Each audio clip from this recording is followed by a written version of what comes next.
Welcome to another episode of the Etiquette Guy. I'm your host, Jay Remer, and today I am fielding questions from Mary Rogers. Hello, Jay. Hi, Mary. Hey, how are you doing? Good. Anyway? So today we're going to talk about graduation etiquette, are we? I'm about graduation etiquette because there are some rules, as you know, that should be followed to make sure that everything runs smooth. It's amazing to me how many different formats graduations can take. It's you know, incredible. It's really quite extraordinary. The last discussion we had on graduations involved unusual promotions, you know, sort of going from 8th grade to 9th grade and all that kind of thing. But this is going to be on the graduation itself. The actual graduation. From either high school or college? Or college, I suppose. These questions would be appropriate for either. Okay, the first one is, it must be from an aunt. She's saying, I have to leave partway through my nephew's graduation ceremony. Is this okay? To leave before the ceremony? Well, I suppose, but why bother going? Well, that's a good point, You know, isn't it? I mean, really? At some graduation ceremonies, there are very limited seats. So you're allowed 10 guests or 4 guests or whatever it might be. And to accept that invitation and then get up and leave halfway through, I think that's very poor form. I would rather regret the invitation entirely.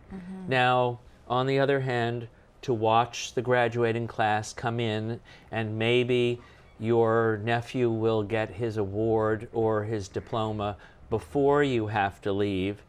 You know, there are always going to be exceptions, but there'd have to be a good reason for you to, I'm not suggesting that there wouldn't be a good reason to leave, but there would be a good reason for you to accept the invitation to begin with. Sure. You know? Because you always have to wonder, too, about the remaining, if everybody did that and they waited until after their person graduated, for example, then who's left at the end of the alphabet type of thing? You know, that would be a disaster. Sure. So that, and I've never heard of that happening, but I think that it's only, again, it's the importance of graduating and being part of the whole ceremony, even if you're a guest.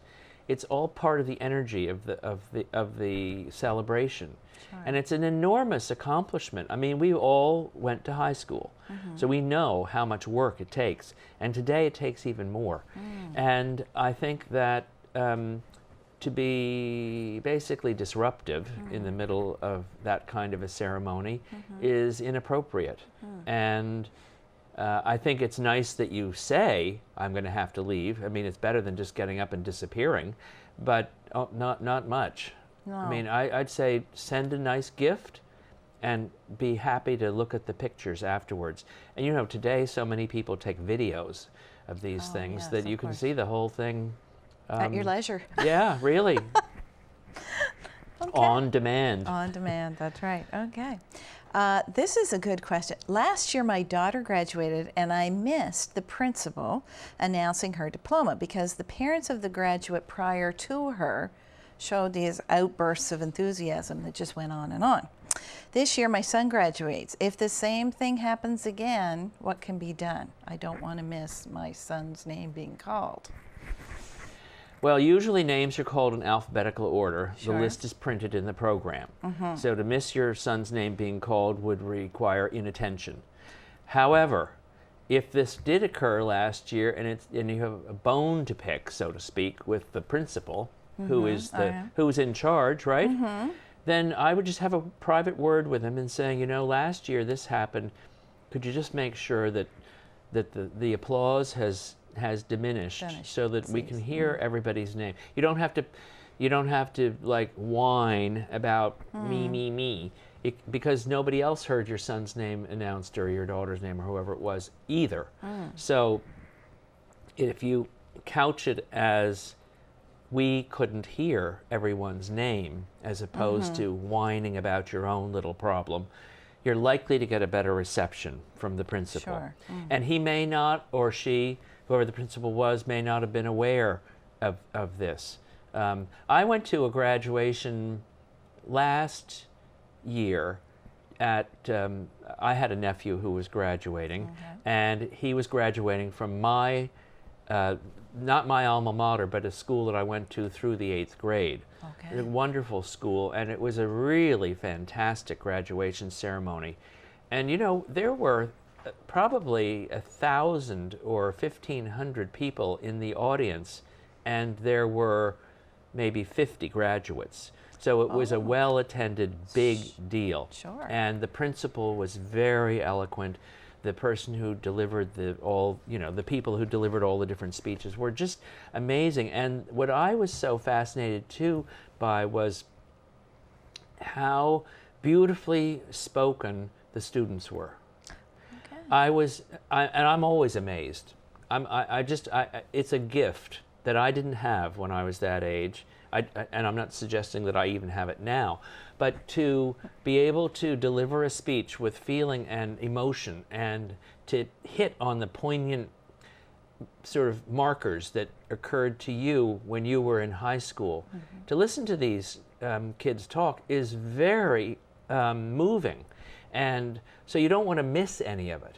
No. And so I think that includes sitting through what can be a rather long handing out of diplomas. Yes. And you need to have respect for the people who come before you and who came after you.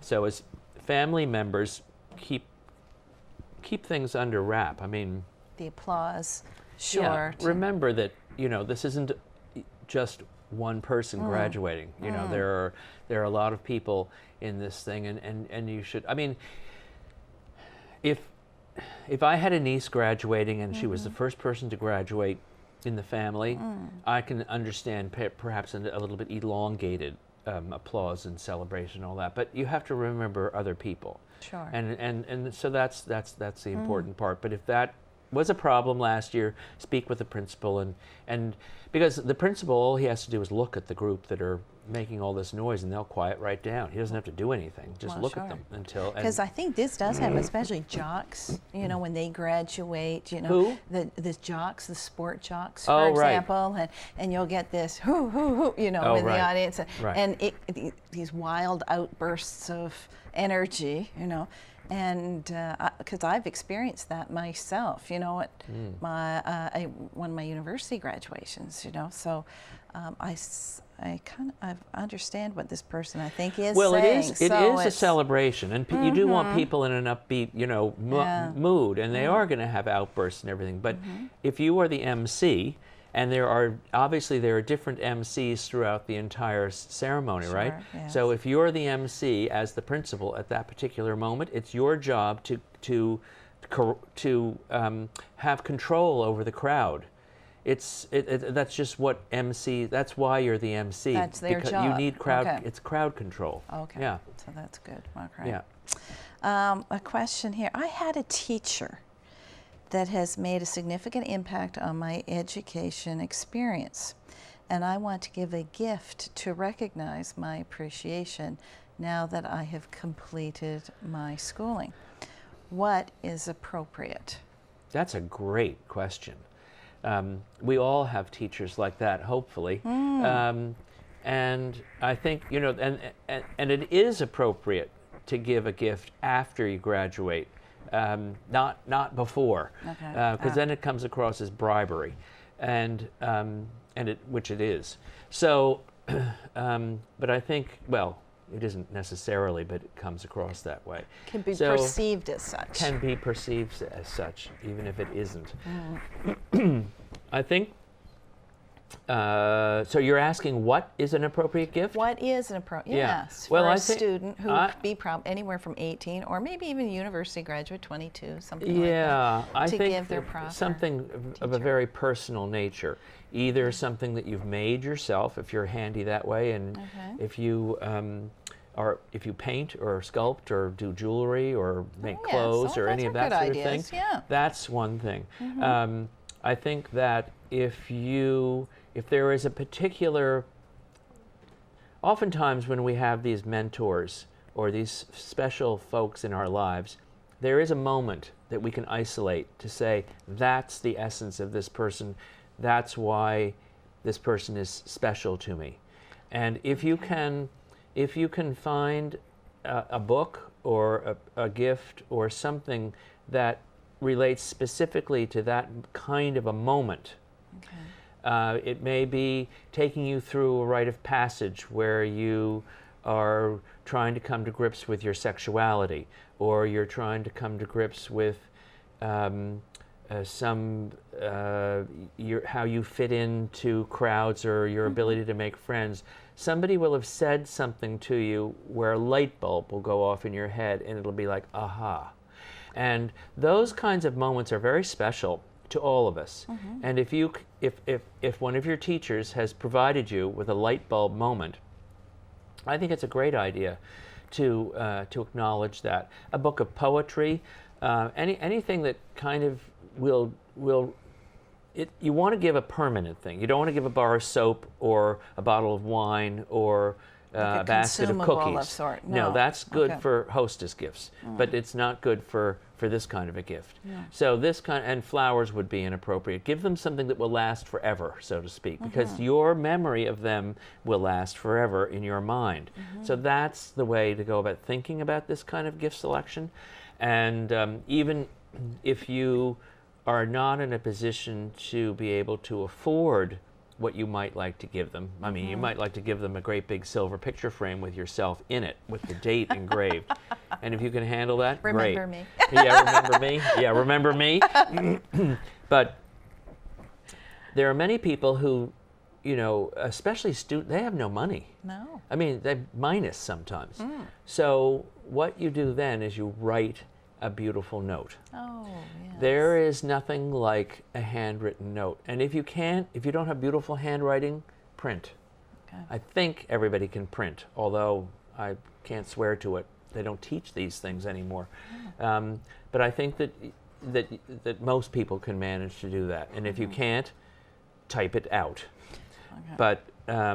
But then print it off and then put a little personal note at the bottom. I mean, if you really can't write a note. But I think that the ability to express yourself in gratitude is a very important life skill. And graduations are a wonderful time to be able to practice that skill and to put it in, set these things in motion, because as you go through life, there are going to be many, many more moments when you want to be able to express yourself gratefully, and they should be often. I think that people should be grateful almost every day, really. And you don't have to write a note every day, but when you do need to write a note, at least you should know how to do it. It shouldn't be fearful, and it only takes about a minute and a half. And that includes addressing the envelope. So I would say that if you're on really a budget, and even if you're not on a budget, even if you're giving the silver frame, include the note too. Okay. Because that really, those words have more impact on the receiver's psyche than the gift. Okay. Yeah, because it really demonstrates that you've sat down and that this message is coming from your heart. It can come from your heart or it can come from your gut. It doesn't matter where it comes from, but it should come from a feeling that you have about that person. Sure. So I think it's a very great, sincere, like and sincere, and like a note, a handwritten note, along with I was going to say a token, but a permanent token to remember their relationship. Yeah, it's a memento, so. But it can be, that can come in almost any form. Now you could. The thought that just went through my mind was that if the teacher had say, well, it wouldn't matter if they were married or not. Give them a gift certificate to a restaurant if you want to, with the note. All right. So I think that might, if there was a special thing. That's a very considerate graduate too, I think. as Well, well, I because think, he recognized, you know, or he or she recognizes. this is the thing about being grateful, and I think it's one of the greatest downfalls of society today is we expect so much. We feel so entitled, and we take things for granted, and we're not grateful. Now, I know that when I graduated, for instance, from high school, it was just the done thing. I wasn't particularly grateful. I was relieved that I got out, and I don't think that was a unique feeling. I think most of us felt that way. I don't think. Now, there were certain people in the class who I know were enormously grateful to have received this education, and I'm not saying, I'm not trying to make a judgment call here, but what I'm saying is that too often we go through these milestones and we don't notice them. And we don't acknowledge them, and to actually stop and say thank you to our parents, or thank you to the headmaster, or thank you to the mentor, or thank you to somebody who had nothing to do with our education. It could be your aunt or a grandmother or friend, or something who had impact and who made it possible for you to get through this whole. 'Cause getting through high school is not an easy thing. I mean, you've got to take into account adolescence and all the rest of the baggage that goes along with that. Plus, you're ready to you're getting ready to leave the nest. You're getting a driver's license. You've got all kinds of choices to make about things, you know, that are coming at you. Your future. It's a very, very busy time, and it can be very confusing, and it can be very lonely sometimes going through these times. And it's very important to, if you find a single person even that has made an impact, say thank you to them. Yeah, they appreciate it. I know that, for instance, I met with a gal. This is somebody who would be from my mother's generation. Okay. Just Just a couple of weeks ago, I was giving a talk, and I was talking about gratitude, and this particular person happened to be sitting right in the front row. That just was circumstance. If she hadn't even been at the lecture, I would have still acknowledged her. But this person saved me from a tremendous amount of angst and pain when I was in about the 7th grade. Okay. And I would go over and I'd see her every afternoon. We'd talk, have a Coca-Cola, talk for half an hour, and off I'd go. And Lovely. she was a neighbor, and she understood the kind of troubles that I was dealing with at home and in school and all that kind of thing, because she was an adult and she'd been through this too herself. Sure. So she could relate to my Angst. stresses. And I never forgot that time that I spent with her.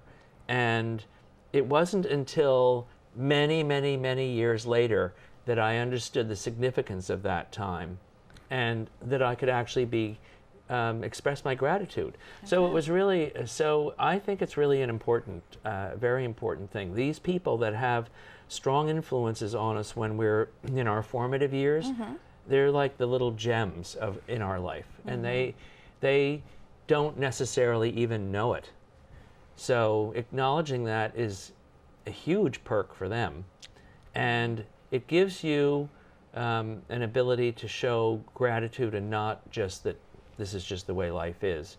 And it forms a very tight bond, and those bonds are few and far between. So I think it's, if you find an opportunity to acknowledge one, do it. Okay.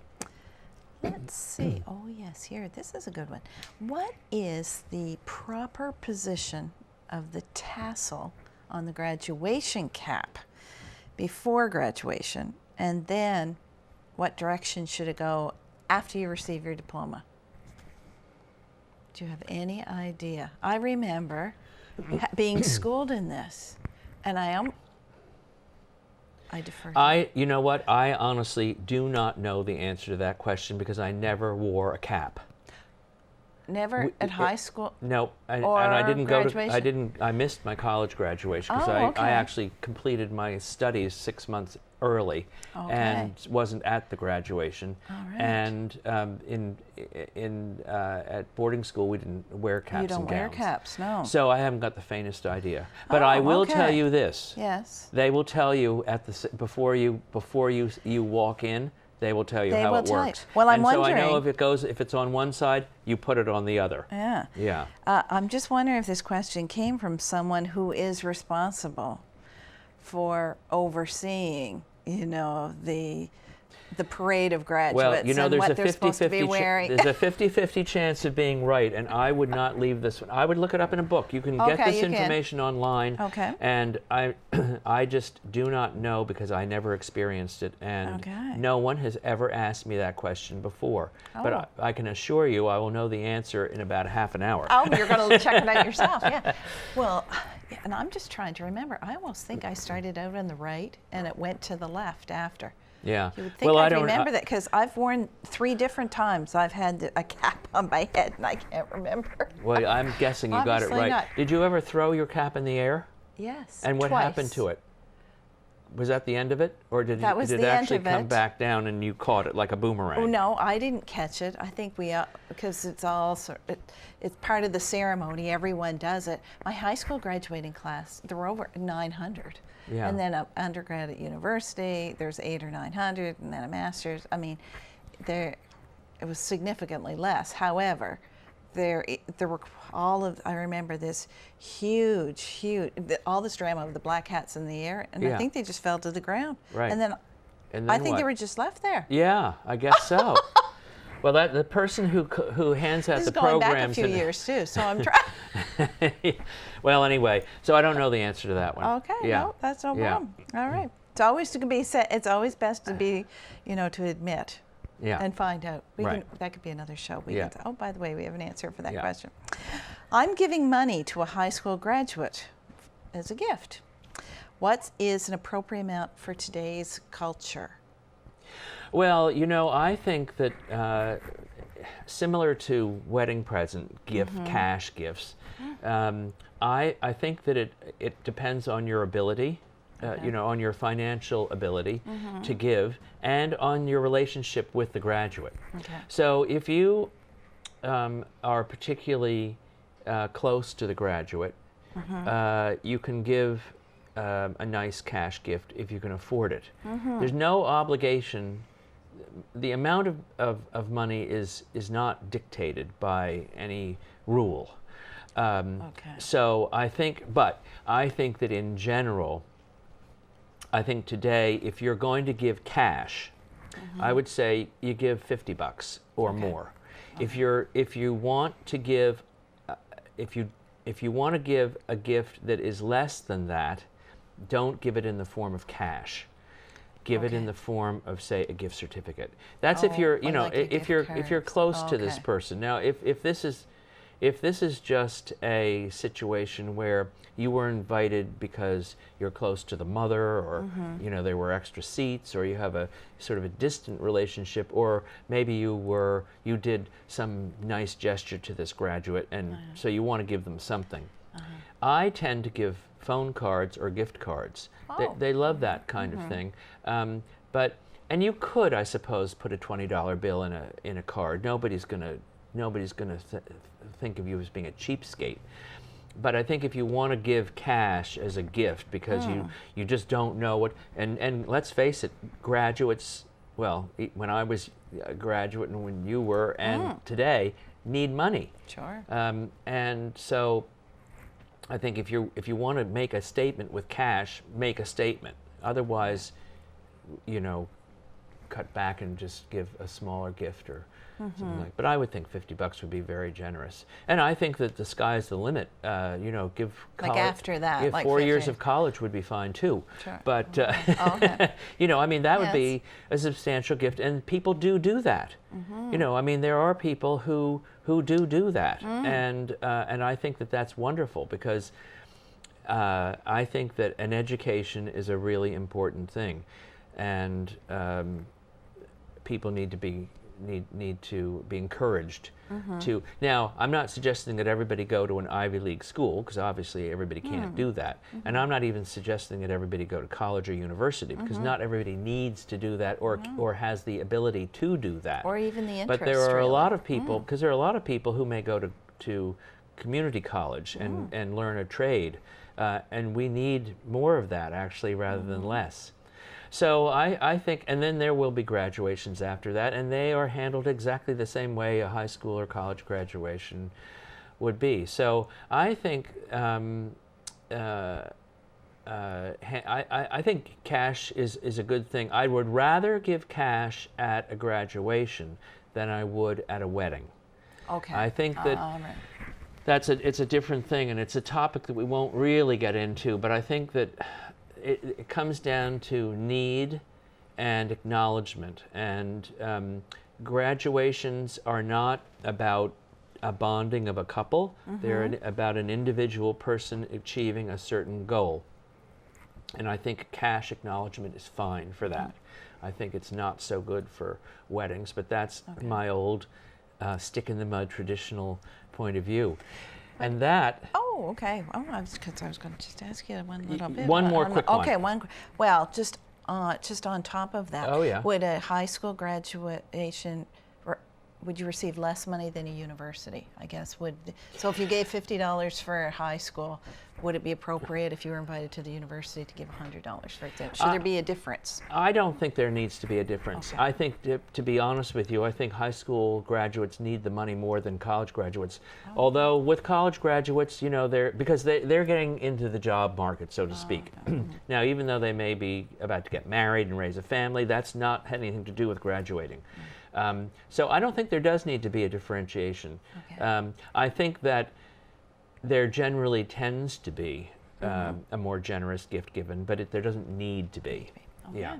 All Yeah. right. So I guess we are out of time, are we? We are out of time, but Okay. Well, thank you, Jay. I think it's really great that people are sending in these questions for us, because you never know. And obviously, I didn't give you the questions because I didn't know the answer to one of them. There. Thank you all for joining us today for another episode of the Etiquette Guy. Send us your questions as they pop into your mind, and join us again for another show on another day. Thank you for joining us. Bye for now.